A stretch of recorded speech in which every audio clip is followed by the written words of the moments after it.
How you guys doing today? It's Anthony Ganji. Welcome to another episode of Tier Talk. Guys, today we are going to talk about making decisions. We have discussed this in the past, but I think we're going to explore it from different levels. We're going to put in some management perspective, the tactical side, and I think it's just going to be a great discussion.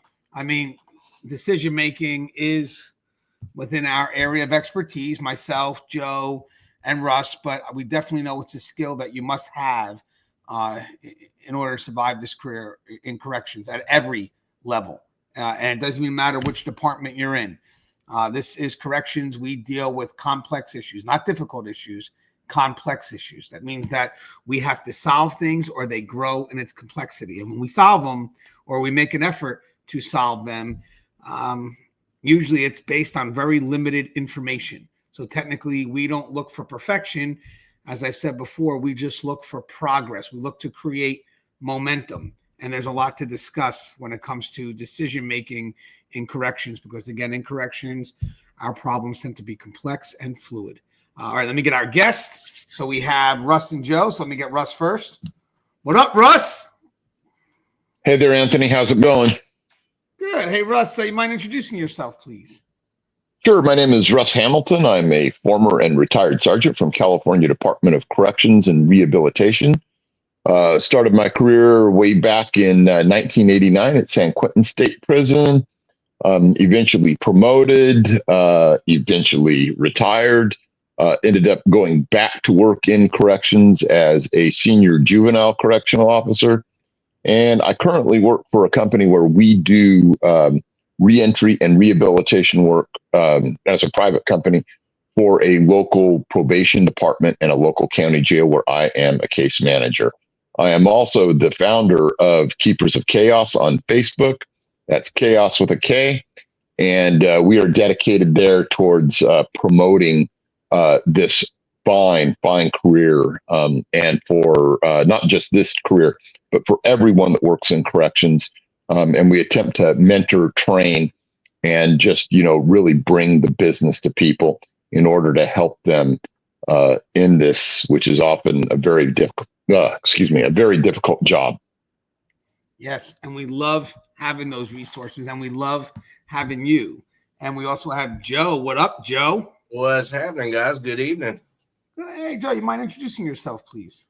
Yes, sir. My name is Joe Pomponio. I'm a retired lieutenant from the Texas Department of Corrections, 29 years and 6 months.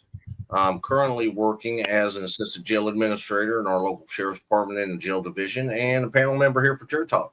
Yeah, love having you. Guys, I've been working on a couple of books. You guys see I have a bunch of books out in the market now.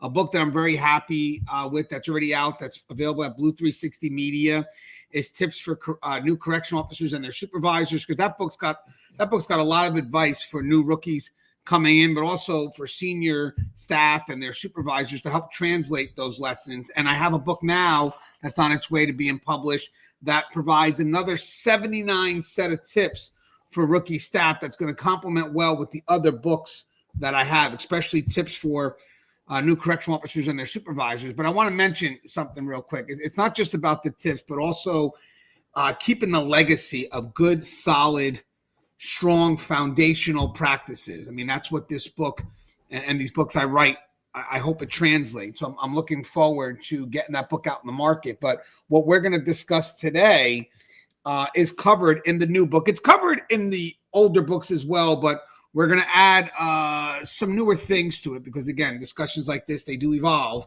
And every time we try to revisit it, we try to revisit it with a different perspective or some added thoughts. And we discovered a few things that we can add to this dialogue. And I've also obviously took note of that. And we already put that in the new book that's out to be published. So it's great to see how we're able to not just add stuff, but expand in our ever-growing perspective. And again, guys, now this dialogue comes from many different angles when it comes to decision making. We'll talk about it from a management perspective, those that may review the decisions being made or may look to make more long-term decisions. And then we're also going to review it from the tactical side. But real quick, and then we'll just kind of open up the dialogue this way. I'll start with Russ. I got to tell you, making decisions in corrections, especially in a world that is moving. So, I mean, you really got to lean into the complexity when you have to make a decision. I got to tell you, man, it's not like anything else. I mean, would you agree with that, Russ? Yeah, and there's a lot of different types of decisions that we make. I mean, there's everything from implementing new policy and procedures to having to make decisions at the tactical level, and then again, there's also having to make decisions in everything that's within that spectrum.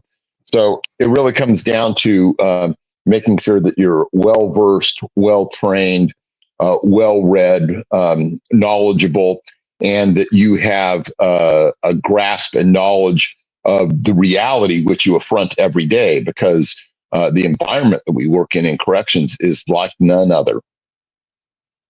So true. And what's your thoughts on that, Joe? When it comes to corrections, the decisions we make can impact and influence and affect those around us, above us, below us. Being in corrections, you have to, it's not like any other job where you might have time to think about the outcome. In corrections, there's going to be times where you don't have time to think about the outcome. You just got to kind of react, decide what we're going to do. It's a very difficult profession to be in. Most times to make a decision. Those times that we are blessed to have the time to actually put some forethought into what decision we're going to make. Those are good days. And, of course, there's a lot of bad days where things are happening and we got to make decisions quick, not necessarily based on policy, but based on, what we have in front of us at the time. Yeah. And let's not negate the fact that that's decision making with experience. Like when you have to truly react in the moment, and the decision has to be made. I mean, in the moment, because you got to move. You're looking at experience, and that means, to be honest with you, that decision was made long ago, but you've been prepared for the situation. I mean, that's something Russ has brought about so many times when we talk about the what if games. I mean, a lot of the decisions that we feel that we're making on the fly, especially for more senior staff, are really decisions that we've already kind of made decisions on already. It's just that now we're having the chance to apply it in real time. So it's the application of that decision. Does that make sense for us? Yeah, one of the things, when we talk about, having to, expedite our decision-making process, I like to think of it this way. I like to think of it as waiting as long as possible, not waiting. See, how do I put being able to wait as long as possible, because all of the decisions and all of the planning at the incipient phase of an incident have already occurred. We've already pre-planned. We know what's going to happen in those first few incidents. We know who's going to respond. We know how they're going to respond. We know, what people are going to bring, the tools and stuff. And when that chain of events starts to unfold, it happens automatically. When we actually start to arrive on scene and we actually start to, get our resources deployed, that's when real tactical level decision making happens. Everything that happens before that starts everything into motion, is the strategic phase of it, because those decisions have already been made, already been implemented. And so the longer we can wait to actually start making those decisions, the better off we are, because everything happens much faster that way. I hope that makes sense the way I said it. Oops, you're muted. Yeah, and it does, Russ. And as we discuss later on, you'll see one of the areas I talk about are identify the core issues. I think that's one of the differences between senior staff and rookies, especially when it comes to experience, is that when senior staff are coming in to address a concern, even if they have to react immediately, they kind of see the core issue a lot quicker than a rookie would. A rookie may be reacting to what's in front of them, like whatever the symptom would be. But a senior staff member may be the one that says, hold on, because everything you see up front is not really what's the cause. and they kind of be able to be a little bit more strategic, even though they're acting quick because they have to. Again, it's like what Russ said. It's the preparation that led to that moment. So I think the senior staff, one big difference here, and we're going to explore it later on, is that senior staff through experience react to the core, where rookies, as they're still trying to develop their way, may be acting more towards what they see directly in front of them. But to some extent, this all does play out, and it tends to be pretty harmonious when things work out effectively in this manner. But I think one of the, as I said, the main difference is through experience. Staff see the core issue. Senior staff will see the core issue first, and rookies may just see what's in front of them. And I will explore that later on because that's one of the subsections we're going to cover. So let's start with the obvious right off the bat. Right with the obvious, we know corrections is fluid; it's constantly moving. We don't deal with difficult problems; we deal with complexity. And what do I mean by that? Is that if you don't solve something in the moment or make an effort to address something in the moment, maybe that's better. If you don't make the effort to address something in the moment, it will grow in its complexity. So corrections needs decision makers because we need people to slow down the concern. We need people to create momentum for us in the right direction. That means that they have to lean into it. They have to lean into the problems that are coming their way, and most of the time, usually with very limited information. So the first thing that you want to do in an effort to slow things down, because even as management from the highest level, even when I'm looking at an incident, I know, again, this could be for management. The first thing I look at is what and then why. So the what is just more of what happened and then what our responses were. And then the why is a little bit more in depth.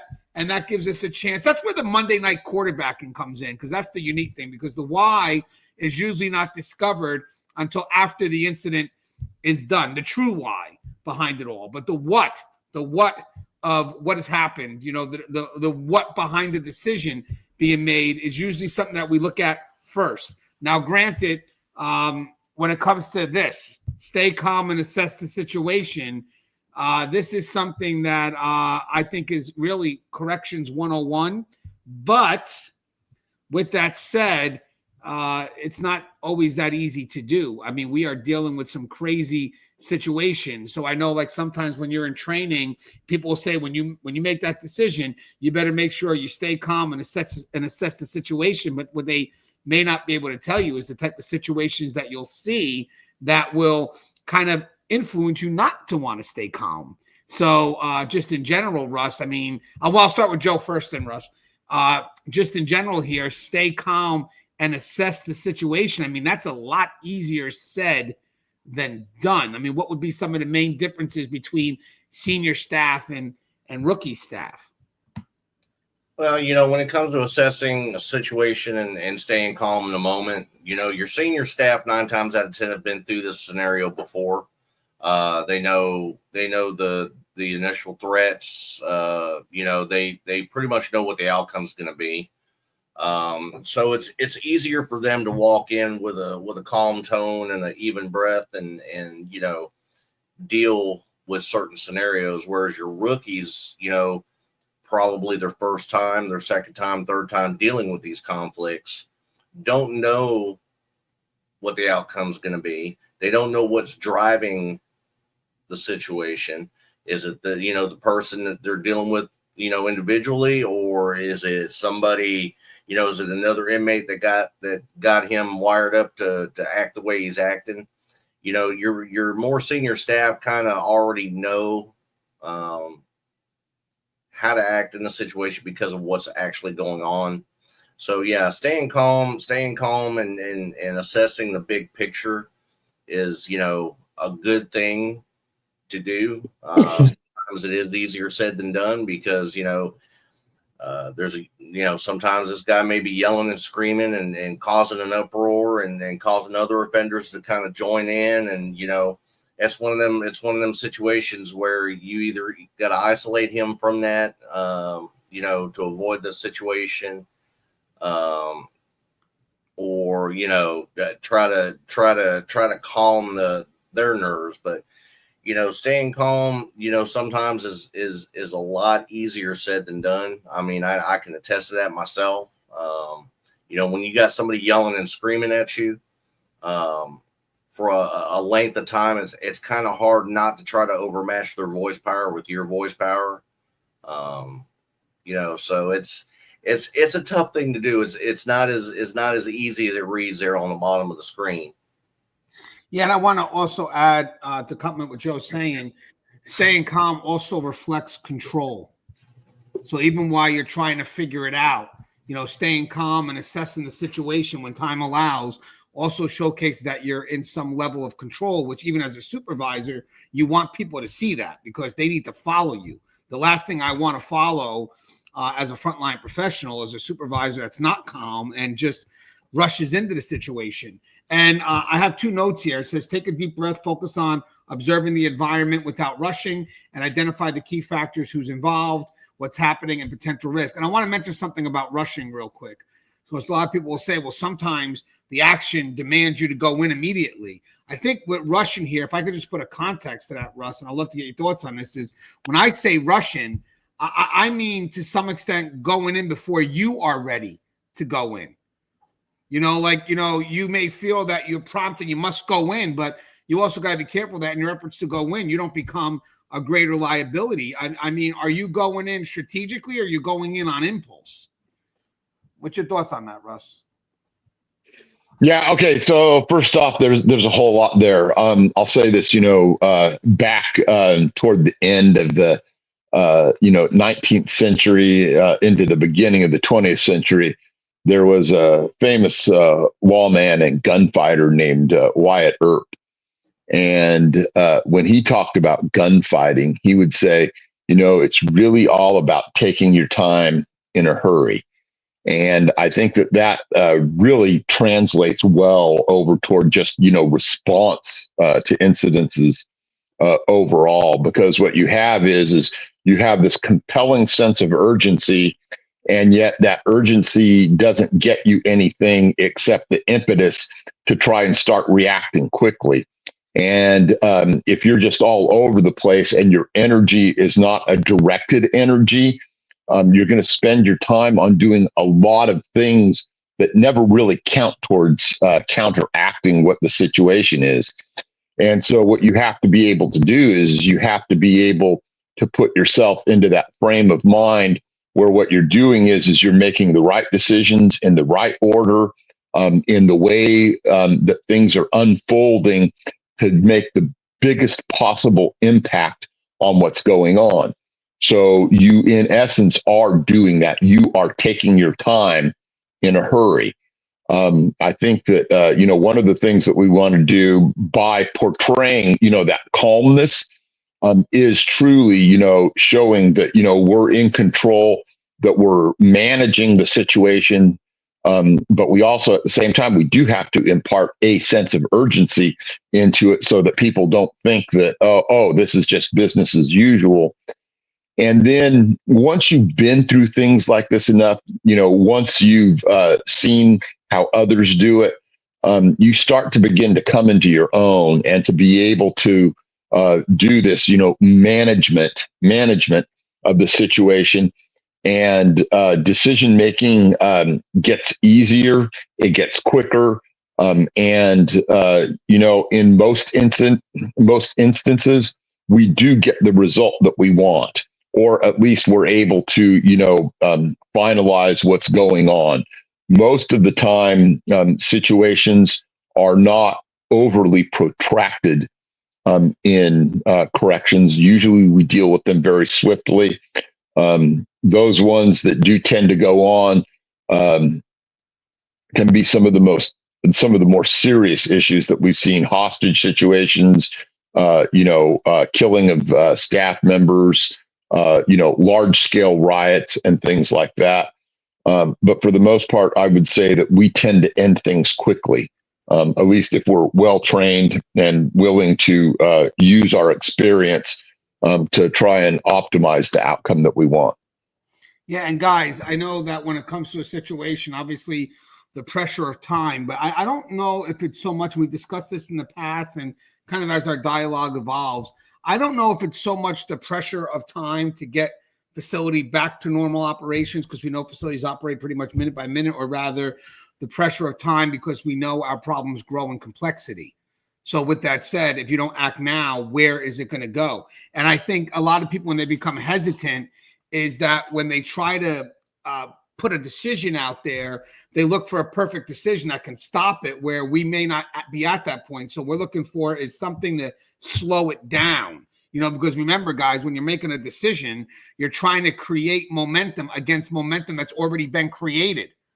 So it's going to be very hard for you to just automatically make a decision and then everything goes in our favor right from the get-go. It's not. It's you're going to have to build stuff up. So even when we're as management, I'm looking back at instances, I just want to know, was there at least a decision made to slow it down?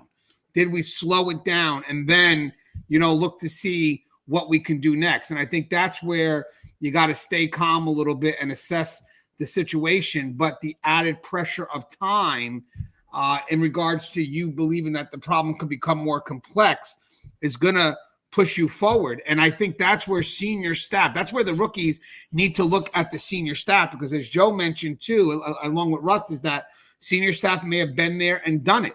So they're going to immediately go in, and their reaction is not going to be perfection. It's going to be progress. It's going to be slowing things down so they can then start to gain some control. So I think that's great, guys. Stay calm, assess the situation. And when I talked about Russian, it's we know we have to get in there, but go in when you're prepared, go in when you're ready. Because at the end of the day, if you're going in just on impulse, it could jeopardize what could be a more strategic and tactical response. Now, I'll start with Russ first. This definitely, I'm sure, is going to hit home with us here. But I also have, guys, and this could fall into any order because they kind of bleed into each other, but, just take it as they come. But I have prioritize safety. Technically, that's always foundational in any decision that you make. I have ensured the safety of staff, inmates, and yourself as the first priority, and avoid emotional reactions that could escalate the situation. That's kind of where I talked about the emotional or the impulsive response, the jumping right in before we've even planned what the next step is going to be. But I'll go with Russ first. I mean, obviously, this is foundational to any decision we make, but prioritize safety. Okay. Yeah. Okay. So prioritization of safety, should seem and is automatic. That is what we should be doing. However, I think that, and you're absolutely right about, trying to, put ourselves into the best position to be able to go in and handle a situation and, wait till we've got, our I's dotted and our T's crossed and all that. There are elements to that and to this particular one here where we can't always put ourselves into the optimal position. Sometimes the prioritization of safety means immediate violence of action and doing it in a decisive fashion. So I just want to put that out there. I don't want to say that, hey, we're gonna hesitate and we're gonna hold back, because sometimes we just can't do that. But when we talk about actual prioritization of safety, we have to be willing to do that. What I just said, immediate violence of action in a decisive fashion. The next set of things that we have to be able to do is we have to be able to see the big picture, because we want to be able to move some of our pieces on the board into a position to be able to respond in a quicker fashion. Medical, for instance. Sometimes having the fire department in the right position. Sometimes we're dealing with some things that the fire professionals, are the ones that are going to have to be there with us, and a whole host of other things. And just being able to know what our resources are and trying to squeeze things together in the right way that we do end up with the best outcome. But I wanted to put that one caveat out there about what prioritization actually means, and what having all of our resources in play and ready to go is optimal. Sometimes you just can't do that. You have to be ready for those situations where that, once again, immediate violence of action in a decisive fashion is what you're doing, what you're down for, and what has to happen right then. Yeah, and I agree, Russ. We'll get to that part too. When we talk about, it's never about optimal. I mean, it's about, I need a decision made in that moment. And I just want to mention something too, because you have sometimes the heroic response is not the right response, and you may have been successful, but then you may find yourself being disciplined. And maybe more of a controlled discipline. Don't get me wrong. Maybe something that's not meant to, um, give you tons of days off, but rather more constructive in nature. Where sometimes you may have somebody that jumps in, and I don't know, good intent. Don't get me wrong, good intent. And maybe they got lucky and things went in their way. But then as a supervisor, you come back and say, I'm going to let you know one thing right now. Don't ever do that again. But it worked out. Yeah, but you didn't have control of that outcome. It just happened to work out that way. The last thing you want are for people to kind of go in impulsively and then wind up further jeopardizing the situation, because they could be immediately reacting without thinking of what the consequences are of that reaction. Like I've seen people who will see an officer in distress and may quickly abandon their post to go get the officer to help them. And everybody here would say, of course, I'm going to do that 100%. Yeah, but in the process, guess what happened? You left your post, so the team that had to come in couldn't come in because, you couldn't open the door for them. So now they had to go out and get keys, or maybe you threw the keys to the outside so they didn't get in, but, God forbid someone picked up those keys, So it's like, it's always making sure that the response that you want to have to save a life or to do the right thing in the long term doesn't further jeopardize the facility. And it's a very hard thing for a supervisor to have to correct what could be seen on the surface as a heroic act, because they're correcting them on something that could have happened when it didn't. And then you have to convince people that, hey, I know when we got that, great job, but in the long term, this is what could have happened, and I can't endorse that type of behavior, because even though you did a great thing, the problem is your actions could have sacrificed the response, or could have sacrificed another area of the facility. And that's always something that's hard for anybody to manage. But what's your thoughts? Prioritizes safety. What's your thoughts on that? Yeah, I mean, you always got to keep safety in mind first. Safety of yourself, safety of your staff. You got to think about the safety of the offenders too. You got to ask yourself, is this something I can handle on my own? Something I can de-escalate, by myself? Is this something that has the possibility of growing out of control? Do I need people on standby? It just the amount of thought that you put into safety just never ends, because one question leads to another, leads to another, leads to another. And you ultimately have to look at the overall safety of everybody involved. And like you said, sometimes, we make decisions, rash, for the right reason. But it winds up being the wrong outcome. And 20, 30 years ago, when I first started corrections, if an officer was getting into it with an inmate, or they called a fight, or they called a staff assault, we did exactly that. We all ran towards it, and not thinking, hell, this could be a setup. They might want us over on this side of the building, so the side of the penitentiary we came from, somebody can escape, or somebody can, perform a hit, or move drugs, or whatever. We didn't think about those things. And, I know in Texas around, I can't remember what year it was, we actually adopted the incident command system into our routine. Where, you have a response, a B response.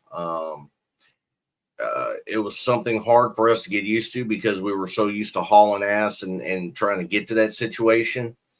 I wound up thoroughly enjoying it towards the end of my career, because It actually gave us time to still cover the penitentiary while dealing with the situation, knowing that my A responders and my B responders were already identified because I told them who they were going to be at shift briefing. So they know if I call for A response needs to come on, and B response needs to be on standby just in case. So that allowed us to still maintain the operations of the prison safely while dealing with the situation. But like I said, when it comes to the safety aspect, there's so many things that run through your mind at that split moment. If I do this, will I have this? And, and like I said, it just turns into a scenario where one question leads to another, leads to another, leads to another. And I mean, you can go on all day just on the safety aspect. And, sometimes we don't have the luxury of running, those questions through our brain. We got to give an instantaneous response. Sometimes we got to shoot from the hip. And, all you can do is make the best decision that you can, while ensuring that you're doing it with safety in mind of yourself, of your coworkers, of your subordinates, and of the offender population. I never shared this before, but like in 2017 or 2018, maybe it was 2018, I forget, or towards the end of 2017, but I think it was 2018, we started doing this documentary for Megan Callahan, who was killed at Birdie Correctional Facility in 2017. So I'm thinking we went around 2018. It's a shame. Got a lot of good footage. They were waiting for the court date, and I don't know whatever happened. I was behind it, but I don't know whatever happened with everything. I still have the trailer for it, but it never got released. Maybe, hopefully, if they're watching this video, they do something with it. But I remember speaking to a sergeant who we went to his house and we were talking to him, and he never came back to the job after that incident. And he said his biggest regret was that when the concern was happening, when the inmate was getting the best of Megan, he did send his available staff, but he was told that he couldn't go, that he had to remain on his post.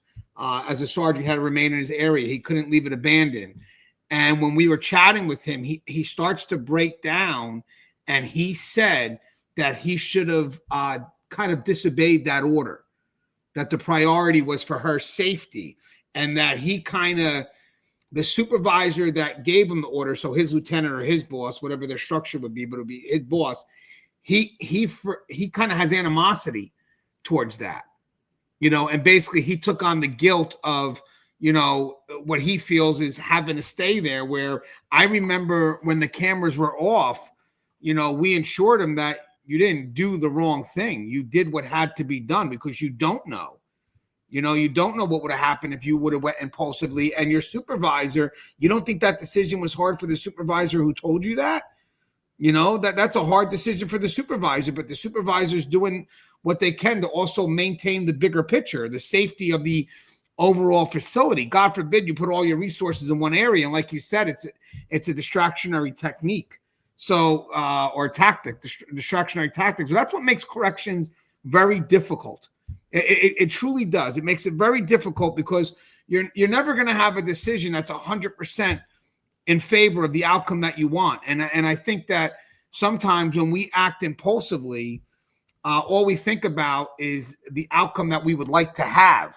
And we run on that without realizing the consequences behind what we've done. And as I said, as a supervisor that now has to correct what could be seen as a heroic act, it becomes very complicated, because you know what they did was correct the good intent, but then you have to express to them the greater concern of reacting on impulse, and what could have caused whatever, abandoning the post, whatever it is, the other consequences that could have arose because you went in because you were led by your heart or led by your emotion, when you wind up jeopardizing the stronger, more strategic response. It's difficult. Now, the next part I have is, now this definitely, I'll go with Joe first, but I also want to hear Russ's perspective a lot on this one too, because I think this also falls obviously in both the areas of expertise, but I know Russ has kind of lean a lot of his teachings and his dialogue based on kind of making decisions in the moment. But this part here, when it talks about gathering relevant information quickly. So now this is where we talk about where the senior staff come in and they may identify the core concerns and a rookie may identify what's in front of them. So, you know, that's knowledge that's going to be tough to translate, by the way. That's knowledge where you really have to have a senior officer next to you. I mean, you know, what are they seeing that you're just not able to see because you haven't been in the position for that long? But I have, you know, use your knowledge of the facility, policies, and the individuals involved. So that kind of helps create a bigger picture, and then rely on visual cues, behavior patterns, and communication to gather intel. Now, all this is happening in the fly. For a senior staff member, it may be about 1-2 second processing, and they go in because they're on automatic to some extent. But I'll start with Joe, but I also definitely want to hear Russ on this one too. But you know, gathering relevant information quickly. I mean, that's got to be a big difference there, a big gap between being senior and experienced versus being new, because how do you know what's relevant? Absolutely. You know, as a rookie, you know, when you're dealing with situations, you're kind of tunnel visioned. You're kind of in the now, looking at what's directly in front of you, thinking that is your only objective. You know, we're not taking, you know, you're not trained yet to take those visual cues of what's going on around the scenario. You know, whereas your senior staff can walk into that same scenario, and not only are they, you know, addressing this inmate, but they're looking around. They're looking at, you know, the cues, the culture, and the temp of the rest of the area. You know, it could be a living area.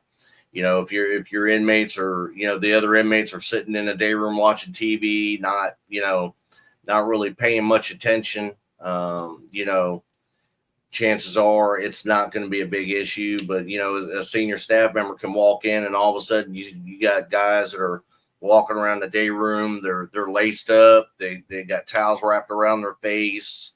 You know, they're prepared for something, and something's going to get ramped up, you know, whereas your rookie officer may not detect that at the first. Eventually they will, but, you know, at least a senior staff member can at least get on the radio and say, hey, Lou, you may want to get some additional staff down here. This guy is trying to jump the whole day room off. They're laced up and they're masked up in here ready for chemical agents, you know, whereas your rookie is just looking at that inmate directly in front of them and may not have noticed that, because they're so tunnel vision and in tune in the now with what's directly in front of them. So, you know, it takes time and experience to be able to gather that information quickly. You know, and that just comes with dealing with the different scenarios. You know, you learn from each one that you deal with, you know, so when you go to the next one, you know what to look for in addition to what you're dealing with. Yeah, and Russ, I would love your thoughts on this, as I mentioned before, because I love what Joe's saying. You know, it's just really basically kind of understanding what's in front of you, but also what are you capable of understanding? I think that's the big key. How do you translate what is relevant to a rookie? Like, how do you make that life lesson in that moment after it's all done and saying, well, this is what I saw. This is why I saw it. I mean, how do you translate those years of experience in that one moment? So I would say that, you know, in this process of, you know, gathering relevant information, it's an important part of the thing that's going on.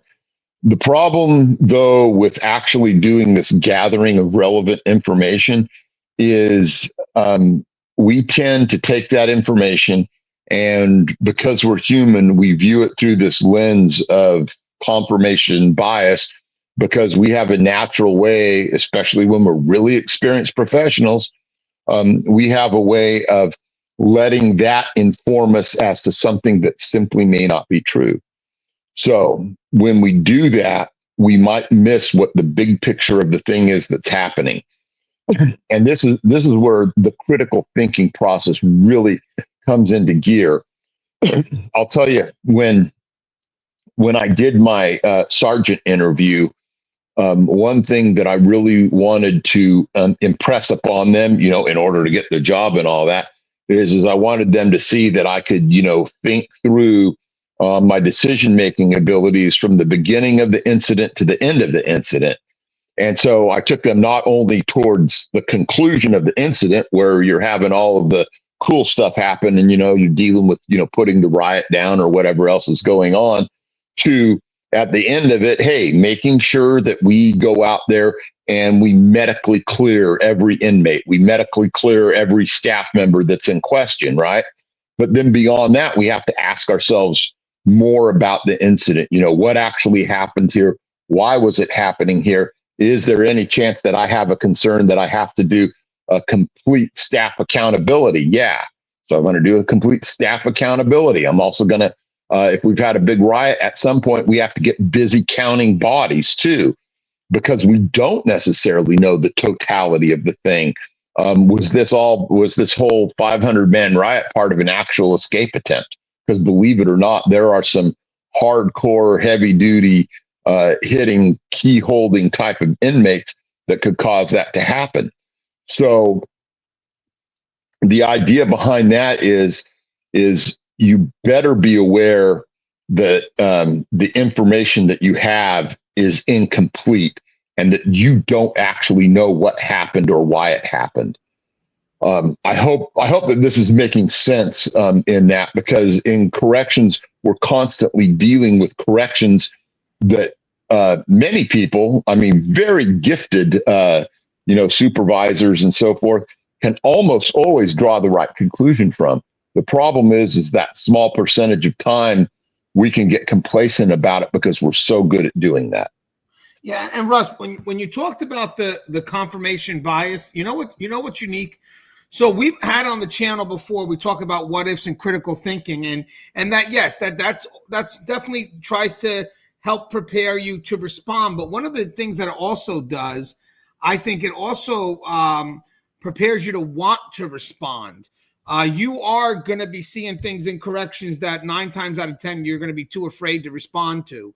I'm being honest with you. Most people do not want to run into the situations that we have to run into. So part of the what ifs, the critical thinking, is to, one, build confidence in what your action will be, but also to remove any deterrence that's going to stop you or motivate, or it's going to stop your motivation to respond. And I noticed when you said with the confirmation bias, you're right. A lot of people may only filter the worst because the way their mind is working at that moment, they're in fear.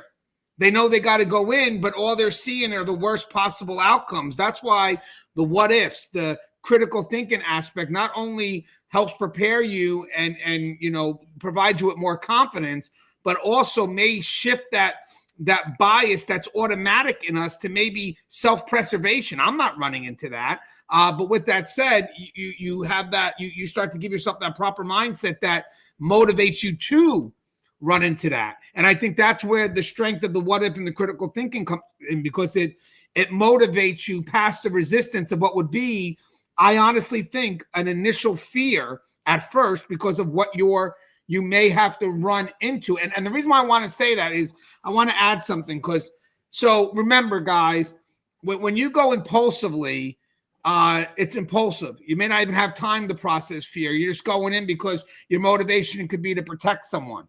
But when you start to step away and look at things strategically, sometimes the fear could come in because your mind is going in all these different directions. You're not impulsively thinking anymore. You're trying to figure things out. And if you have the wrong mindset in, actually the delay in the response could make you even more hesitant. That's where Russ videos on what if and tactical thinking and critical thinking matter, because when you're thinking strategically, you got to watch out what thoughts start coming into your head that's actually pulling you away from any good resolution, but rather more acted on or rather more filtered through fear. Does that make sense, Russ? Yeah, there's so much there, because the fear, and I hate to just put fear on it because we tend so much to put that in the negative light. But I would say this: the physiological aspects of being exposed to danger change your thinking and thought patterns and your reaction to things because of what your body does. Your body only focuses on what's there. And so, especially if you're making things at the very close tactical level of what you're doing, it's easy to only focus on those negative potential outcomes, and you're going to miss maybe the opportunities to leverage a mistake that the inmates make, or leverage an opportunity in the lull of the action, or leverage an opportunity to be able to go in there once again, with that immediate violence of action in a decisive manner to save the day. So you just have to, think about those aspects of it. And, I've talked about it before a couple of times about how, you have auditory exclusion, you have tunnel vision, you have tachyphylaxia, which, things slow down or speed up depending on the things that are going on, and about how, you lose your dexterity and, only your gross motor skills survive through that. So there's a lot going on, and all of this stuff, it happens fast, it happens quick, but over time and experience and, exposure to, dangerous situations kind of gives you a little bit of inoculation, and you start functioning much better over time. At least in my opinion, you do. Yes. And I wanted to add this. I recently saw this Colin Powell's rule of 40 to 70%. He has two quotes here I want to read. Use the formula P equals 40 to 70, in which P stands for the probability of success and the numbers indicate the percentage of information acquired. Once the information is in the 40s to 70 range, go with your gut. Then he has a follow-up quote, again with the 40-70 rule. Don't take action if you only have enough information to give you less than 40% chance of being right. But don't wait until you have enough facts to be 100% sure, because by then it's almost always too late. Once the information is in the 40 to 70 range, go with your gut. And that's kind of the experience creeping in. Let me start with Russ on this, and then Joe. But I love this quote, and I actually put this into the new book. I borrowed this from Colin Powell and gave him credit for it, of course. So I would say, if I hearken back a little bit to, what I said about Wyatt Earp before, and about, taking your time in a hurry, the taking time part, you could equate that towards the thinking aspect and the assessment aspect of what you're doing in an emergency situation. The hurry up part, of course, is that part of you that's not so much thinking as it is reacting at an emotional and a visceral level. And I think that's kind of what Powell means there when he's talking about that, because we have these, two competing factors within all of our own psyches. And so when we're looking at that and we're experiencing things at that visceral gut level, our subconscious, a lot of times, especially if you've been in this business a while, can get pretty good at informing us as to what's going on, even though we may not be able to consciously know exactly what it is that we're reacting to. We still, many times, we pick up on a vibe, we understand something at the gut level, and we know then in many times that, hey, this is the right time to do X, Y, or Z. And it's kind of hard to describe. I always remember one time on the West Block Yard at San Quentin, I was walking by these two guys. I was glad later on that it just happened to be like right underneath one of our gun positions. But man, I just had this visceral, crazy reaction to seeing one of them hand the other one a sandwich. And I immediately, grabbed it away and managed to get some cover officers. But anyway, the great thing about it is that for whatever reason, I knew that something was going on. And inside that sandwich, was a nice big syringe and some heroin. And it was, one of the first, dope busts that I ever made. And so do rely on your gut, but understand what's going on and talk to your subconscious back and forth a little bit. I know that sounds kind of corny, but I found that it works for me. It works for me too. I mean, Russ, that's critical thinking and what if at its best. Joe, what's your thoughts? A lot here though, but I would love to get your thoughts on this. Yeah, that's what I was going to say. That sounds like what if, the what if game at its best. There's a fine line between thinking and reacting. Thinking means you have the time to actually put thought into a situation, where reacting is you don't have the time. You just got to do something. And reacting to a situation normally has a pretty good outcome. But there are some times where you react, and once the situation's dealt with, you're walking away going, Jesus, what the hell was I thinking doing that? Or somebody may tell you, man, what were you thinking? There's a fine line between the thinking and reacting. If you can have the time to permit to put thought into a scenario and think about the different outcomes, it's okay, because that actually gives you a little bit of time to deal with it. When you have to react, you react, and the adrenaline kicks in. All your senses are acute at that point. You just kind of go with your gut, as they say. Going with your gut. They say the gut never lies. It may not never lie, but it doesn't always tell you the total truth either. You can react and get yourself into a worse situation than what's taking place. Being correctionally aware while you're doing it, that takes time to learn. That takes experience. It's not something you're going to learn right out of the gate. And like I said, dealing with situations, you have to be very, very correctionally aware, because of the nature of our business. It's not like making a rash decision in the world. The outcomes in a correctional setting, making, when you're reacting to something, could have consequences. Yeah, and guys, I know we discussed this a few times, but I want to add something to this part too. When it comes to identify the core issues, I wrote here, determine the root cause of the situation rather than focusing solely on symptoms, which we mentioned sort of, and ask yourself what needs to be addressed right now, or an effort to maintain control. I want to mention something, guys. So core issues could shift, but if you look at it in two umbrellas, maybe you have core issues that require you to react, and core issues that could be used later to prevent. Again, you could have inmates that are fighting, and the core issue at this time is just to react and separate them. But management may want to react in a more preventive measure to make sure that these two don't fight again, maybe keep separate, whatever it is, separate housing. So I think when it comes to core issues, it's understanding that I believe they could fall into two categories. And one could be related to something that's symptomatic, to some extent. I got to react. I got to get something. I got to get an immediate response to this. And then there obviously could be core issues that are expected more long-term.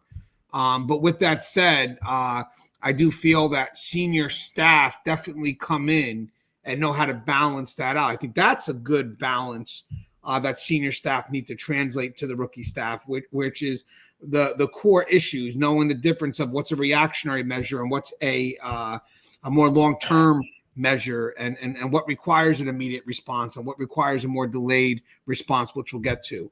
And then the next section after this, we'll talk about reversible and irreversible. But with that said, I'll start with Joe first.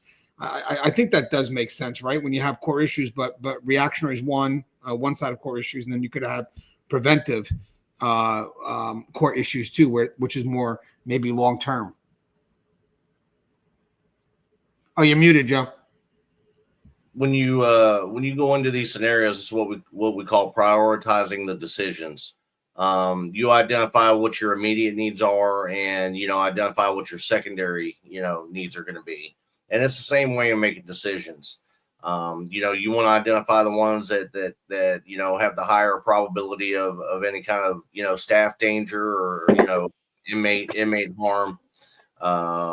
And then later on down the road, deal with your secondary issues. Maybe the other guys are in their cells, lighting fires or trying to riot or whatever. As long as they're behind their doors, they're not your immediate threat. Your immediate threat is what you're dealing with in front of you. So you got to be able to go into a scenario, identify the core basics of what's going on there, and be able to prioritize pretty quickly what needs to be dealt with first and what needs to be dealt with next.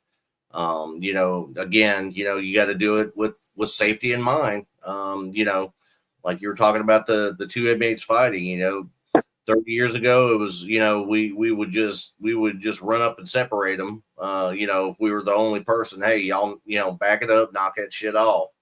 And then it became an issue where, it could lead to a setup game. They intentionally, set up that fight just so they could distract you from something else. So that's why they started preaching about safety in numbers, which, I'm kind of with them on that. Because you never know truly what a situation is about until you actually identify everything that's going on around it. Yeah, another big change in how we respond even with medical. Is it a heart concern or is it fentanyl? I mean, sometimes that response is a little delayed because we wind up putting ourselves at risk in an effort to save a life, which, again, corrections has changed. I wish the public would see that more. Russ, what's your thoughts? I saw you agreeing with the reactive and the preventive core issues. Does that resonate a little bit?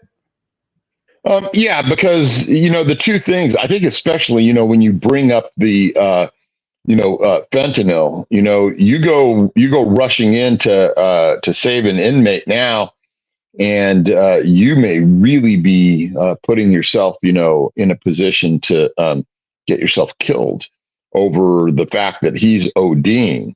And so, that's one of the things where, hey, what, we've had to, slow our roll a little bit on some of these things that at the outset may appear to be, chiefly, medical issues. And yeah, it's a medical issue, but, it's brought on by that. I'll never forget. I think it was about 2 years ago on the East Coast. I think it was some West Point cadets that decided to party up, and I think one or two of them had got something laced with fentanyl, and some of their people had come to their aid and began performing CPR, and they also overdosed. So when you look at it, hey, what's the core issue? Well, part of it is the response, but then later, hey, we got to look at it like, hey, you know what? Maybe we need to slow our response. Maybe we need to try and figure out whether or not there's symptoms there. Maybe we need to make sure that we distribute our Narcan in a better way.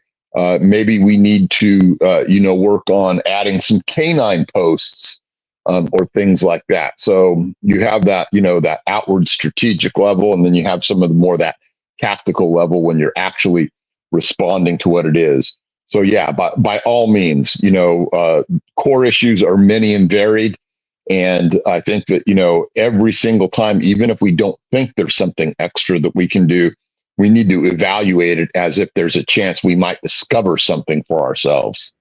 Yeah, I like that. And now, guys, this is going to be a unique part. This is something that we're adding in. Me and Russ were talking about this the other day, and it's like way reversible versus irreversible decisions. So I want to bring up something real quick from the management perspective, and I'm hoping Russ could kind of cross in with the tactical, and Joe, you got a combination of both, of course. But I want to mention something from the management side. And Joe, you can go either way because your expertise also stretches both ways. But I want to mention something. So after an incident, let's say the Monday morning or the Monday morning quarterbacking, whatever that is. Okay, the Monday morning quarterbacking is more about trying to figure out what was justifiably missed. I got to be careful because I don't want people to think that we're covering up, because we're not. But we're crossing our T's and dotting our I's to make sure that everything is in play. And these are usually things that may be overlooked in the heat of the moment. And that's why I'm going to say justifiably missed. When you're going through the heat of the moment, again, you're not looking for perfection. Let's make it through the moment. Let's progress. And then management at this time can then look at what would be more long-term things that we have to kind of put in play that's more preventive. Where right now I may just need staff to react, and then now let me play my role. Let me make sure that I do what I can to help make sure it doesn't happen again. And I love it when you do have strong players on the floor that somehow are able to do both in the moment. But with that said, that can't always be expected. So as management, you have to be aware that you're not always going to get both. So Monday night quarterbacking it's to help, not to go ahead and pass judgment and look to discipline. It's to help correct. Now, with that said, from a managerial perspective, I'm okay with if people have to commit to something on the fly. I'm okay with them making decisions that may need to be reversed, but they had to act on the fly. Now, when I come in and I'm looking to kind of put things more long-term, I may start putting in things that are more irreversible, possibly. But when you're in the moment, I'm expecting us to maybe do reversible things. Maybe, hey, we have all these inmates arguing. I don't know how many there are, so lock down this whole unit. Lock it down. I'll figure it out later. But lock it down. We got no control. Lock it down. So at the end of the day, it wasn't all 20. It was only 10. Okay, I can reverse that. I can hold these 10 accountable. And then, I'm sorry for the minor lockdown for the other 10, but it is what it is. So with that said, I think this is a really good tool for people that have to make decisions. But in my case here, I'm talking about management that's looking at it from a higher level. Is you should, be thankful sometimes that people that are responding tactically are putting in decisions that can be reversible to some extent. And then you come in and actually solidify whatever needs to be done to kind of cross the T's and dot the I's. But this was something we never discussed before, because in the fly, you may be putting in smaller reversible decisions just to make it through, and then long-term start looking for the irreversible ones. But God forbid you go in too soon and start putting in decisions that are irreversible. But I would love to get Russ first on this and then Joe. But Russ, this was a good discussion we had on my way home about, kind of like making decisions on the fly and then weighing in the reversible versus the irreversible. And I think this was a good tool for people to lean on when having to make decisions in such a quick and immediate moment. Absolutely. So the way that I like to phrase this is when I look at like the term the Monday morning quarterbacking, right? So when I think like, okay, so what is that all about? How can I apply it to corrections? It's really simple, because it's truly about hindsight bias. Is you have a bunch of people who who now know what the outcome of the game was and how everything turned out, being able to give you what their opinion about what you should have done was, and what their suggestion was may have been no better or no worse than what yours was, but they have all of the factorials about what the final outcome of the game was. They have all the information at their disposal. And so they have that hindsight bias, and they believe that you could have or should have seen what was right before you. And it's a false sense of superiority, if you will, being able to indulge yourself like that and prove that you're more knowledgeable than whoever the head coach was. And so we kind of tend to fool ourselves with regard to that. And so when we start talking about, reversible versus irreversible decisions, sometimes we just get down to the point where we have no choice but that irreversible decision. Sometimes we can do things to try and extend the distance between actually having to implement that by doing some interim things, if you will. And then sometimes we can't.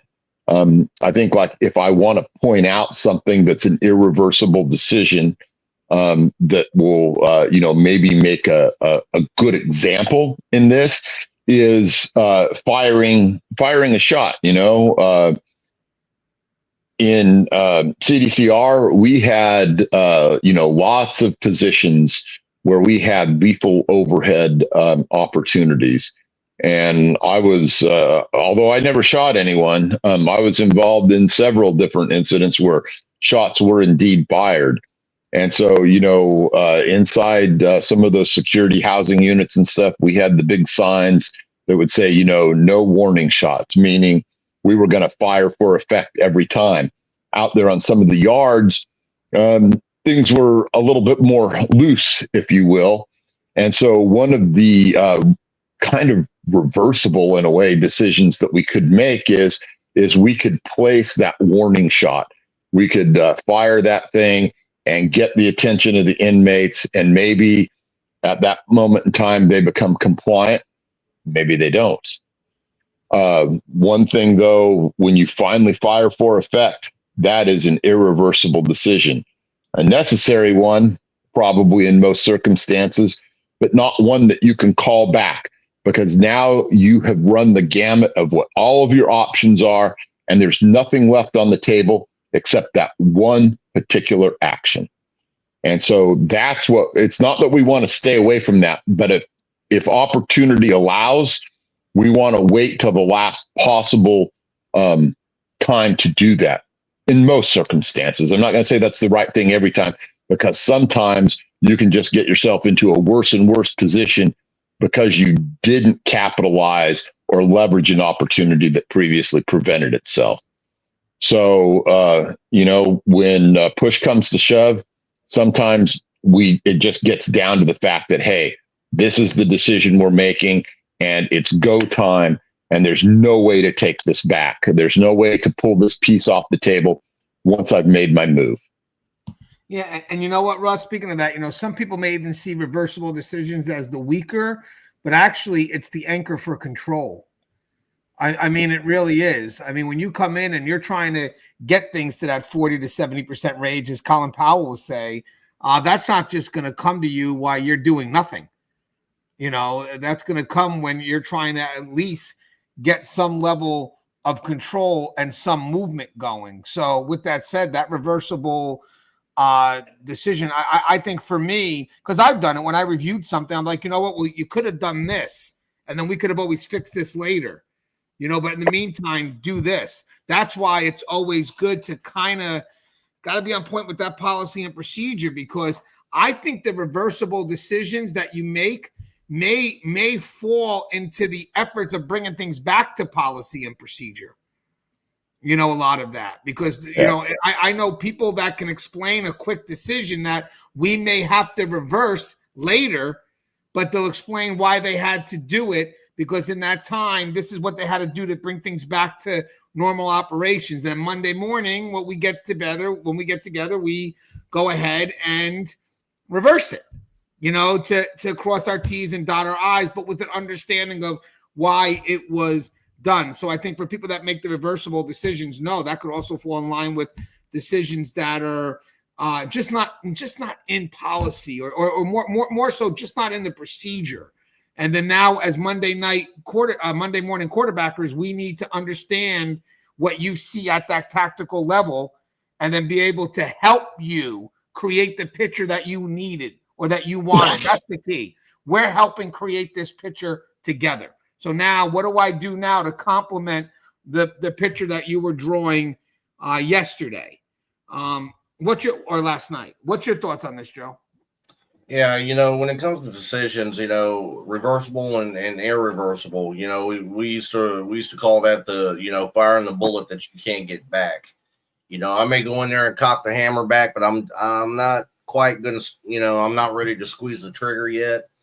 And again, this is something that comes with experience, because, people who deal with scenarios in the correctional profession as a rookie tend to go by emotion. So they tend to make irreversible decisions that sometimes has consequences. Whereas your more experienced staff can say, okay, well, let's do this first. And, if it turns out not to be a good one, we can always reverse that decision.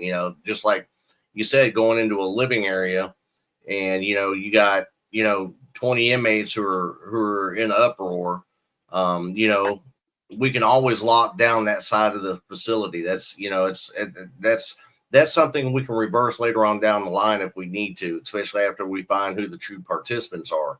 If 10 of them were the true participants and the other 10 just got inconvenienced for a little bit, and unfortunately had to take one for the team because, their peers decided to act a fool.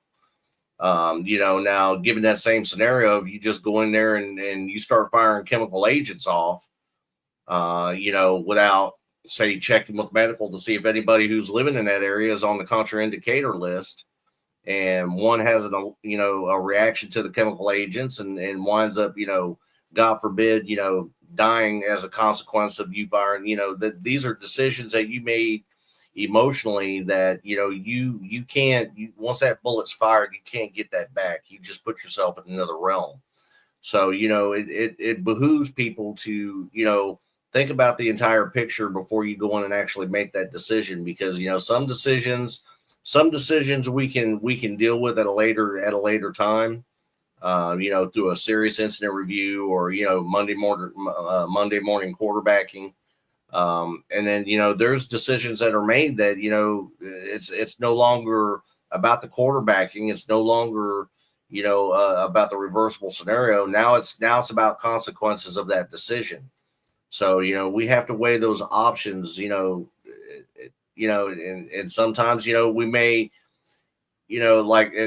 locking down a facility, and once we identify participants, we let it back up. Yeah, it may, to others, it may seem that, we made a weak decision, but for us, it's about capitalizing on the fact that, we know who the participants are. We can hold them accountable without, interfering or having anybody else suffer the consequences of a few.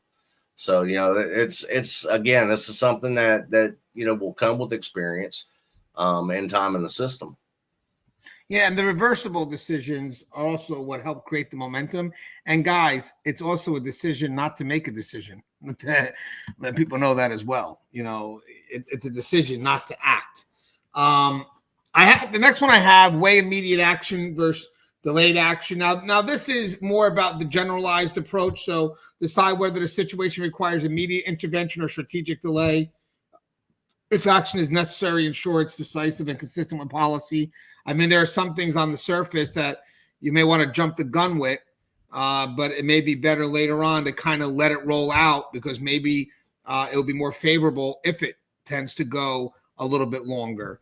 I know even with us, our efforts to de-escalate, when you have inmates that are problematic and they're trying to manipulate something, and they're acting erratic, and you go to talk to them and you immediately want to solve the problem by just giving them what they want.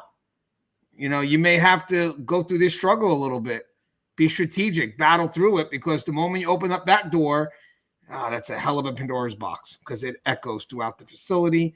It echoes through that inmate. So sometimes strategically responding to that is making sure that whatever effort you provide doesn't connect to what the inmate is trying to do and accomplish. Sometimes an inmate may act erratic, you act quickly, and you give the inmate the attention that they want, and they connect it to the negative behavior. So now you're fueling the negative behavior. Sometimes you could jail a little bit.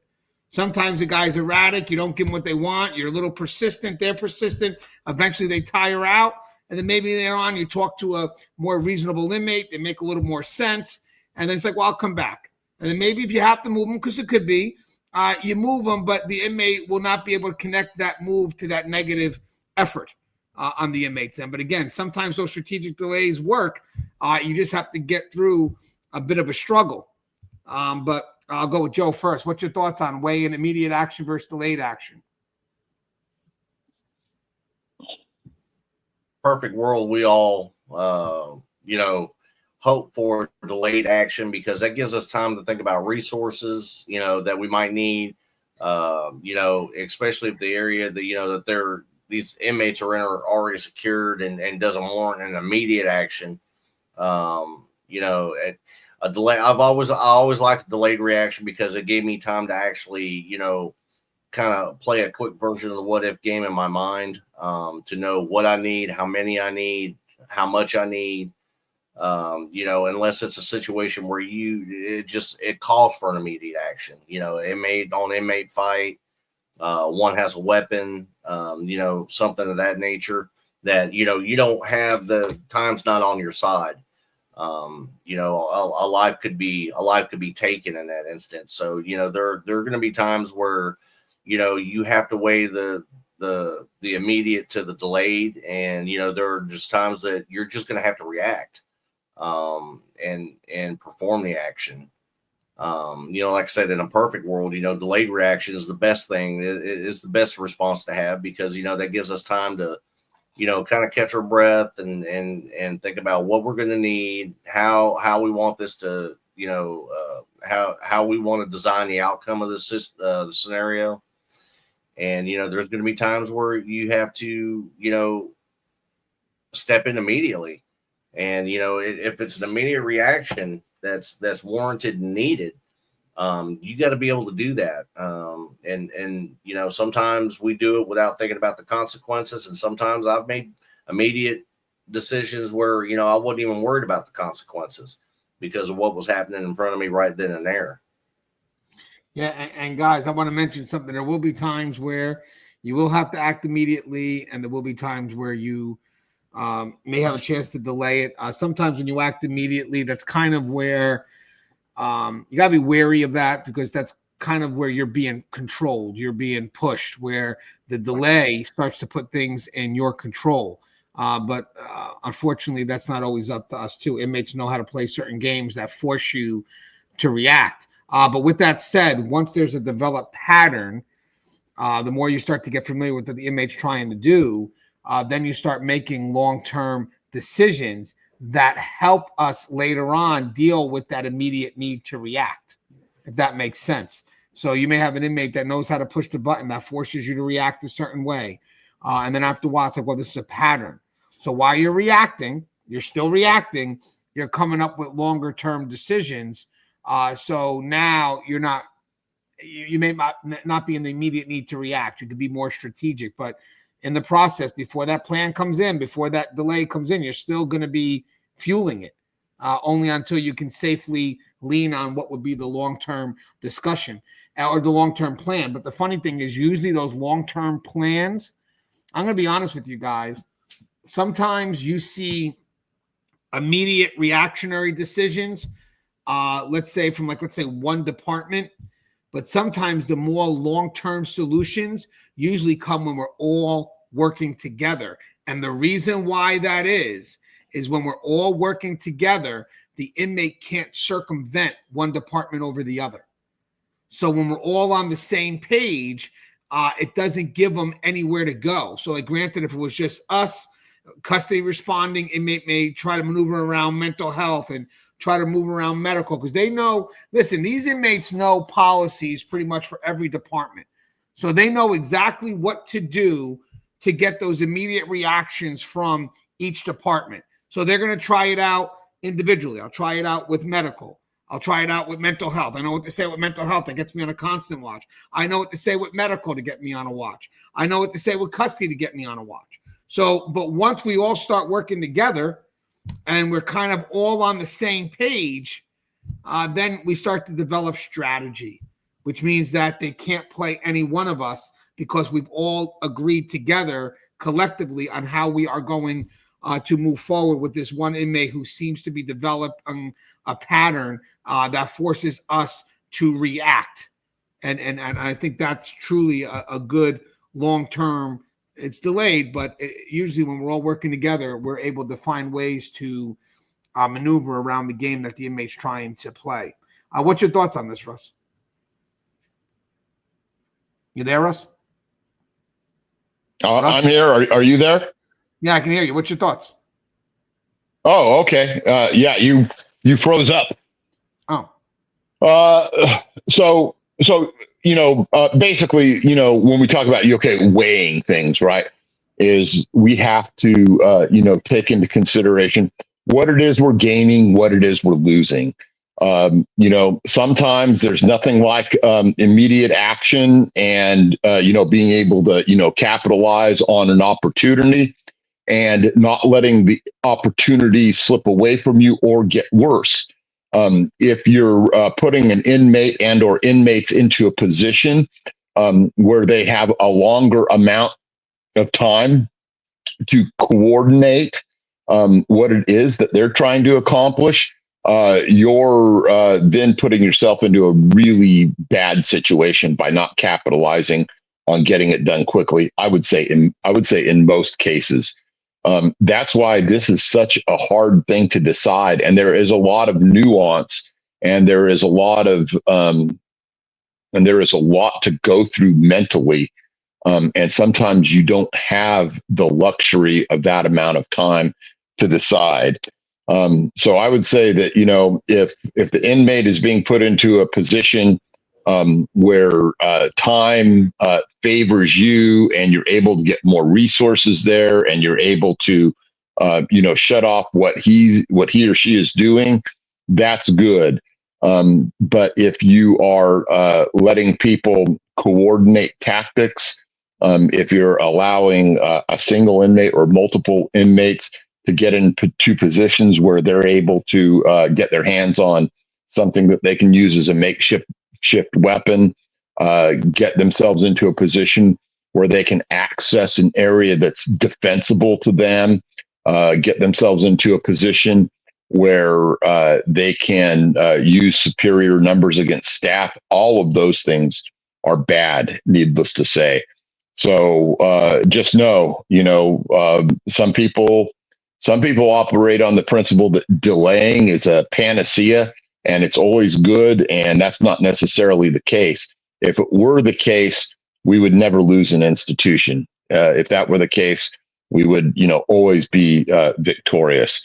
So just know that that it takes a lot of experience, training, and hard work to be able to make a decision at that level that's balancing competing and very difficult to measure things. Yeah, I agree, Russ. And I added this as we have a few more left, and we'll start wrapping it up. But I added apply clear and direct communication. Now, obviously, this is a very obvious tip because you need to have direct authority, and that does come across through communication. Again, very simple tip here. Use calm but authoritative language to issue commands or de-escalate tension. But there was something I wanted to add here that I thought we could evolve this just a bit.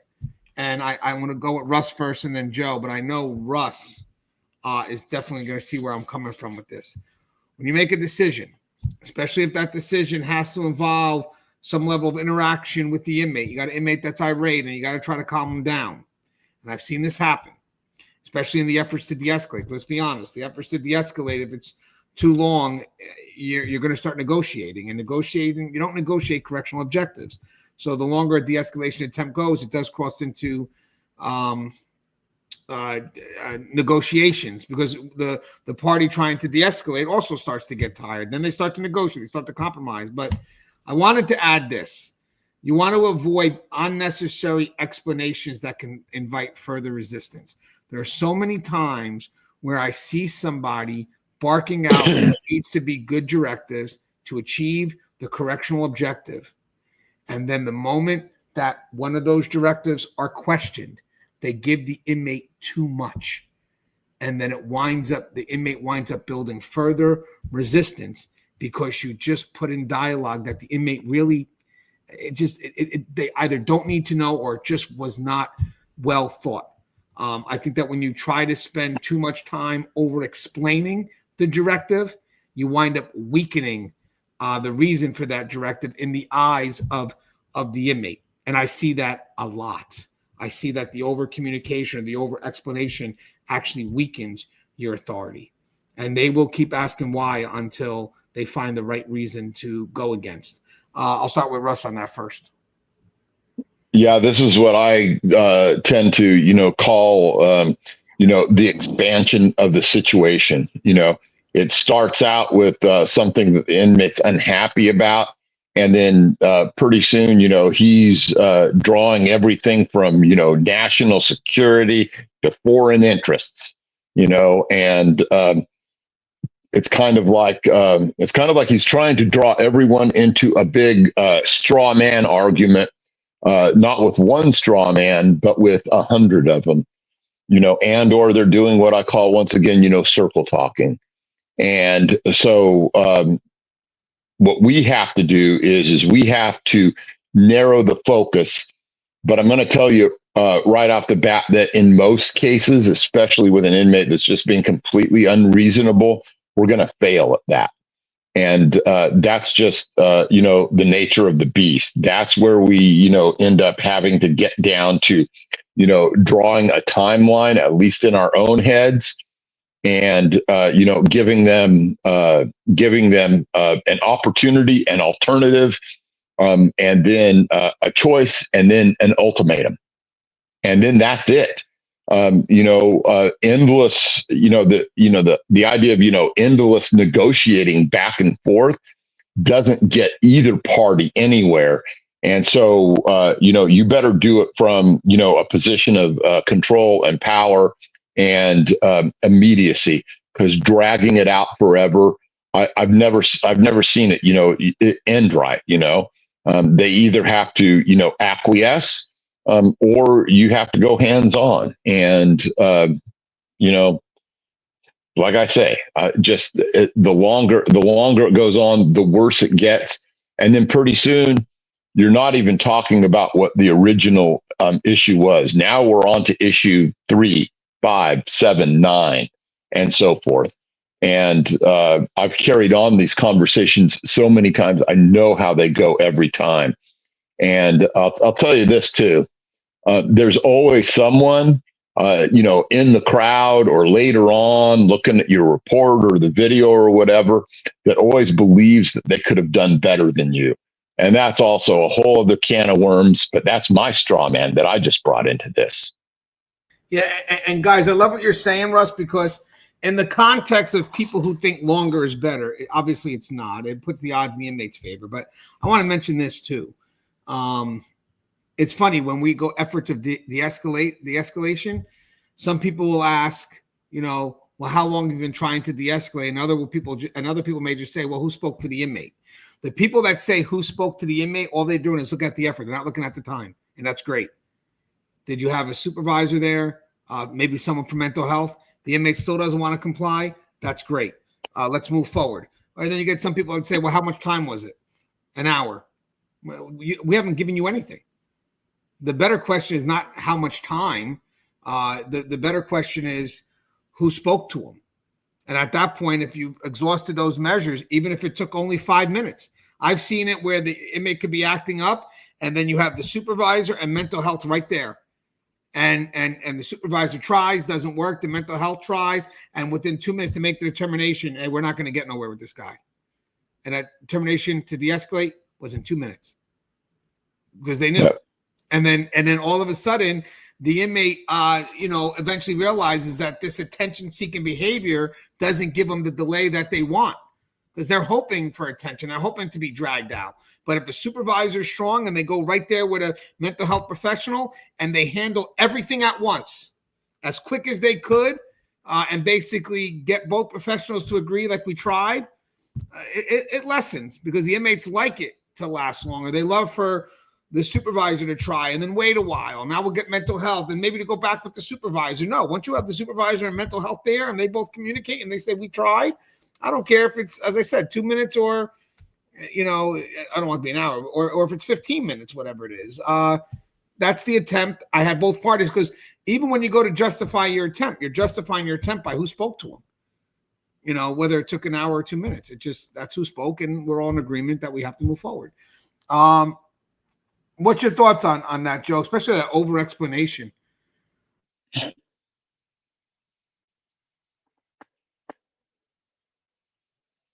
Your mic's when it comes to dealing with offenders, for me it was a matter of being tactical about it.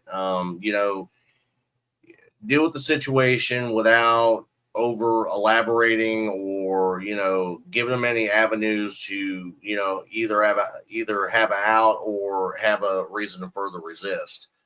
I've seen conversations start out at one point and end up on something else. For me, when I'm dealing with an offender, I'm direct about the situation. We're going to deal with, that situation in general. We're not going to talk about something that happened a week ago or yesterday or 2 weeks ago. We're dealing with the now, and, you can't, the longer you talk, the longer you let it go. It's not about communication anymore. Now we're negotiating. So you can't really communicate with them and be able to give them a way out or, a reason to believe that, they're gaining control of the conversation. So, when you're dealing with these guys, be tactical about it. Talk about the direct situation, the direct problem, the direct issue, and don't talk about anything else. Just deal with that issue, because the longer you let it go, the harder it's going to be to get a resolution. And for me, I've always been blunt and direct about it. Especially if you got one that's not complying, doesn't want to move, whatever. Look, this is what we're going to do. You can either do it voluntarily or involuntarily. I don't care, but it's going to happen. And I don't give them that end where they can, inject their own, outcome into my scenario. I'm gonna be the one that's gonna keep control of the conversation. I'm the one that's gonna keep it on track, and you're gonna stay on track with me. Yeah. Now, guys, we have 4 more left. I'll kind of speed through this one. I have focus on the outcome, so ensure your actions align with the desired results, maintaining safety, order, and professionalism, and avoid getting sidetracked by personal feelings or secondary concerns. I have in my books to reverse engineering. So basically, you got to know where you need to be, and that's where policy spells it out. But the procedure may vary depending on the situation. But the policy, the expectation usually never changes. I would like to think that somewhere along the line, the procedures, if needed, do allow for discretionary effort, because I think people that write it understand that we're not working in a perfect world, that the application of some of these procedures could be an impossibility, but that doesn't minimize what the expectation of the policy demands. So with that said, I always tell people that if you really know where your North Star is, so you know where the policy wants you to be, and this is more for supervisors, but really, I do want my front line to feel empowered. So with that said, it could also fall on them as well. But usually if there's an adjustment of a procedure to reach a policy, usually the officer may fall on the supervisors for input or the go ahead. But usually the supervisors are definitely the ones on the floor that have to make those, they have to adaptations. So with that said, when it comes to here, you have to know what the policy demands, and at that point there, stay aligned with that. And I think that will help your decision making, but more importantly, will help you justify your decisions either way, whether they've gone backwards, unfortunately, or if they've gone successfully. You're able to justify the need to make whatever adjustments. So again, focus on the outcome. It's just giving you a plan to reverse engineer from. If you don't have that outcome in mind, where the hell are you going? Do you guys have anything on that one before I move forward to the next one? Or yeah, I would just say keep it simple. Don't discuss everything. Discuss the only thing. Oh, I like that. I like that a lot. Actually, I'm probably gonna have to steal that and make that my own. No, I'm kidding. I want to make sure you're smiling. Okay, good. I'll send you a bill. Yeah. Okay, so I got 3 more left. We could speed through these 2 because these are just more follow-ups. Well, except for this part. This is the last tactical part. I'll go Russ first and Joe. I'm going to step back on this one. I'll just read my 2 little notes. So I got delegate and use resources when available. So if complex situations, rely on team members or available support to share responsibilities, and utilize backup resources such as supervisors or emergency protocols when necessary. Anything you'd like to say on that, Russ or Joe? Russ first. Yeah, real quick, I would just say this is don't view yourself as the only resource at the fire, so to speak. Everyone else is there. Everyone else is trained to one degree or another. Don't believe that the outcome is solely dependent in your hands, even if you're the senior guy there. Some people start to believe their own press. Some people don't believe that, any of their underlings are any good or this or that or the other thing. Spread the wealth of that. Let other people get involved. Don't try and shoulder the burden alone. You can get people hurt that way. I agree with that. And what's your thoughts on this, Joe? Yeah, I agree 100%. Don't try to be the superhero in a situation when you have resources at your disposal that you can use. You got well-trained staff, or at least they should be well-trained staff if you're doing your job correctly. Allow them to get a piece of the pie. Allow them to get that experience with you. It doesn't do any good for you to teach them how to deal with situations if you don't give them the chance to use the tools that you're trying to give them. I agree. Now the next one, let me get rid of that. These are the two follow-ups. It's funny because I was looking for something. I don't know if this makes any sense, but I said I took a note on something. Corrections requires acts of courage, but we don't need or want heroes. And I want to just elaborate on that. When we were talking about this just now, I said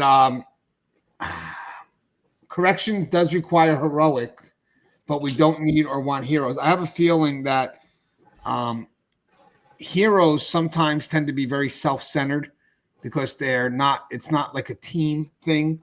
It's more about them. Sometimes you find that with people that are maybe competing for a position, or maybe even some people, sadly, that may want to cross into like maybe an investigative division. I'm not saying all, hell no, but just, the motivation. Or even the motivation to move up to admin. But I find that the motivation for the investigative division, the reason why I said that is because I know that the fines tend to be well done on the fine and on what you found, but usually it's seen as an individualized effort. And that's what moves them, whereas opposed to it's a team effort. It's always been a team effort. So granted, there are some people that join things so their individualized effort can be recognized so they can stand out. And I feel that, yes, this job does require heroic actions, but does it mean that you're a hero? Because at the end of the day, the moment you start to want to be that hero, you start to find that your efforts are more individualized. And then you wind up starting to isolate yourself from the full team. And I've seen it. I've seen it where people, they want to move up, and then they just, everything they do, they want that stamp. It's like, oh, I found drugs today. Okay, we got it. And we're putting things together. Hey, I found it. Can I put my name on that? Can you make sure the administrator knows that I found that? Okay, I got you. We're doing a search together as a team, and we'll say that this is what the team came up with. And then when the administrator looks at the individual reports, they'll see who found what. We'll just make sure he knows I found this. It's like, okay, but I've seen it. And that's more of an effort to kind of get into that next position as opposed to just really working with the team in the now and finding out a way to complement. Because for me, the people I want to promote are the people that complement the team, and not the people that try to individualize their effort as not being part of a team. Okay, so the last two things I got, we can put them together. I have, and I'll go with Joe first and Russ. I have monitored the situation after action, so observe the aftermath to ensure the issues have been resolved and no secondary conflicts arise. That's kind of like the Monday morning quarterback and things too. And be prepared to adapt if the situation changes or escalates further. And actually, guys, I actually talk about that in my book on report writing. We talk about that. The follow-up. And then you have reflect and learn post-incident. This kind of is where the critical thinking and what-if scenarios, but after the situation is under control, evaluate what went well and what could improve, and then use these lessons to refine your decision-making process for future challenges. I guess just what do you got on that, Joe, on the monitor the situation and reflect and learn post-incident? Well, I mean, when you're dealing with something, and when it's over, you always want to continue to kind of monitor the area just to see, how your climate changes, especially with dealing with, if it's a single offender or multiple offenders. Take, for instance, a gang issue. You got some that are being disruptive or maybe trying to start fights with rivals. And you move a bunch of them and just move a bunch of them around and put them in, uncomfortable and unknown, places. You kind of want to monitor that initial area just to see if things have died down or if things are going to get worse because of your actions. And whichever way the situation or the scenario goes, you're going to know afterwards. And that's something that, you can look at, as you're doing your Monday morning quarterbacking or whatever the case is a couple of days later, where you're thinking, okay, well, maybe we should have done this instead. Or, if the situation is quelled, then, you can say, okay, I think we nipped this one in the bud. I think we got the main aggressors in this, in this scenario. And I think, everything else will kind of fall in line and things will get quiet again. And, a little more harmonious in that one perspective area. Just because a situation is over doesn't mean it's actually over. I've had secondary fires flare up, after dealing with a situation in a living area with offenders. There have been times where it made things worse because, I might have moved somebody, he might have started something intentionally because he owed a debt or he lost a bet on a game and can't pay. And, I moved him because of his intentional actions. And, later on, there are secondary fires going on because, now somebody's going to have to pay this guy's debt and he's going after maybe one of his friends or maybe one of his gang members, from his gang, so always monitor your situations just to make sure that, whatever the main problem was, you got to it and you dealt with it. Like I said, just because the situation's over doesn't, or situation's resolved doesn't mean it's over. And again, trial and error, learn from the mistakes and just overcome and adapt on it. And, and when you're looking back at it a few days later, you'll know whether or not you did the right thing. And if you didn't do the right thing, you'll know why, and learn from it. Yep. And Russ, this is where you kind of cross into where critical thinking. I mean, it's experience, lean into the experience and, draw something from it. So each time you up your game. Especially I would say with regards to, actually doing a real after action review. I see that as something that's so often, just, slacked on, everyone, hey, good job. And it probably was, but what could have gone better? What could have gone exceedingly wrong? And we just got lucky at that moment. Are we doing deep dives into this stuff? And I really think it's critical, for especially as you're closer to the top, part of the, executive staff and so forth, to get out there and walk around and talk to the line people about the incident, because they were the ones that saw it from the ground level. They were the ones that may not have any idea about what more strategic, not necessarily strategic in the strictest sense of the word, what was going on with those people at that level. And sometimes they need some things explained to them. And sometimes they need to be doing some explaining or some questioning about, hey, why did this happen? why was why were the block guns delayed in getting there or whatever, or maybe they just have some really good input about streamlining the process. But I always see, sometimes a divide, sometimes just a gap, and no communication going back and forth at that level. And it makes things so much stronger when we're actually working together and devising ways to streamline that process, devising ways to make sure that we're doing everything in the most efficient way possible, rather than just letting it go and patting people on the back.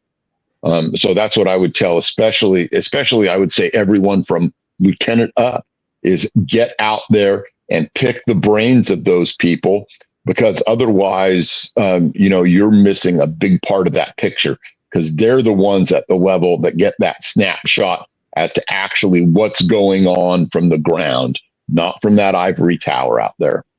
Yep. And guys, when it comes to the recollection, or when it comes to going over successes and failures, there are two outcomes that actually are not extreme. They work well. They complement each other. Success keeps us motivated through failure, and failure keeps us humble through success. And sometimes you find people going over failures and gloating about success, when sometimes success could purely have been situational. You think you're the best decision maker in the world, but you got lucky. There's a lot of people that they think they know how to make a decision, but they don't take into account that the situation allowed for that decision to be a success. That's why it's always good to revisit success and not gloat about it, because sometimes it wasn't you that made it successful. There are some people that have made some really bad decisions, but have gotten a successful outcome. And you don't owe it to the decision. You owe it to the situation that allowed that to become a success. I mean, I'll give you an example. An inmate's let's say an inmate's pretending or going through the motions to hurt themselves, kill themselves, whatever it is. And you act impulsively to save their life. You open the cell door and you go in and you save the inmate's life. And, maybe it was a true attempt. We don't know. And it's like, okay, you did the right thing. And people think you made a great decision. But at the end of the day, you made a horrible decision. You're just lucky the situation didn't go from bad to worse. You're lucky the inmate did not turn on you and now get you hostage in their cell. So as I said, I've seen bad decisions become successful. But with that said, I've also seen good decisions become failures. I truly, in my mind, you could have good intent. Oh, hope we get Russ back because we have a closing statement. You could have good intent. And at that point there, you're motivated by good intent, which would be a good decision, but a good decision in a world that may not want that decision.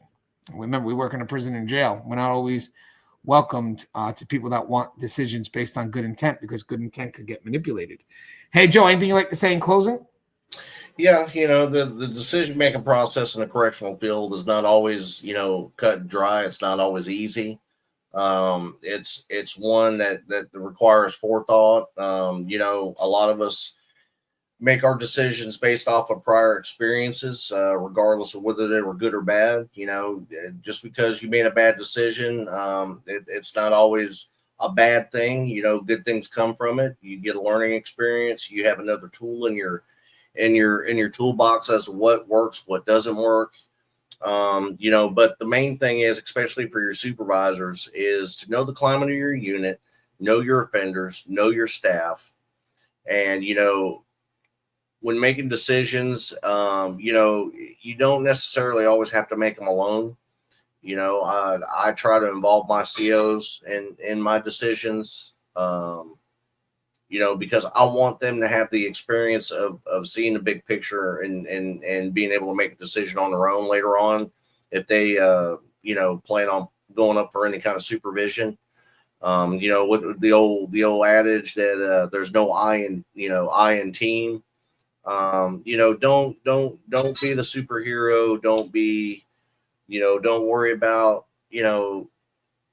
there's no vanity in being, vanity in being a superhero and doing everything yourself. Spread the love around, make good sound decisions based off the information and the variables that you can see. Don't be tunnel visioned in your decision making. Always be, aware of the big picture, and involve your people. That's how they gain their experience as well. Yeah, that's what I meant. Russ's internet did cut out. Russ just sent me a text saying, "Hey guys, he apologized. The internet went to shit." He believes Mark Zuckerberg, the co-founder or the CEO of Meta, is behind that, and right now he is writing a letter to Elon Musk. Okay, Russ. Okay, Russ. Russ sees the ending of this. Hey guys, this is just a good dialogue, decision making. We were killing some time. It's a longer dialogue, but you grow in the process. We grow in the process. It's good to hear from each other. But hopefully you guys, enjoy the dialogue. As I said, I got a book coming out that will reflect some of the discussion that we had today. And again, this is just old school knowledge that we want to keep alive. That's it. Create that legacy, keep alive. As always, guys, stay safe.